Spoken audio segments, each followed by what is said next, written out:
চিনবে না, দলের কর্মী তার নেতা চিনবে না, নেতা তার কর্মীরা চিনবে না, বন্ধু বন্ধুরে দেখে পালাবে। এই কঠিন মুহূর্তে সূর্যটা মাথার কাছে চলে আসবে, জমিনটা তামার জমিন হবে।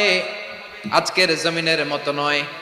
মানুষ ঘর্মাক্ত, ক্লান্ত, শ্রান্ত মাথার মগজগুলো কানের ছিদ্র আর নাকের ছিদ্র দিয়ে বেয়ে বেয়ে পড়বে। বিশ্বনবী ফরমান, ময়দানে 7 শ্রেণীর ব্যক্তিকে রব্বুল আলামিন তার আরশের নিচে ছায়া দিবেন।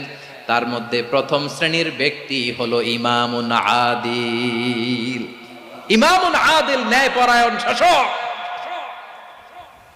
যে ইনসাফের সাথে বিচার করে, যে জাস্টিস সমাজে সার্ভ করে, যে সুশাসন নিশ্চিত করে, ওই ইমামুন আদিল। আদিল শব্দটা বুঝছেন না? ইন্নাল্লাহা ইয়া'মুরু বিল আদল। পাইছেন? আদিল। 7 শ্রেণীর ব্যক্তিকে আল্লাহ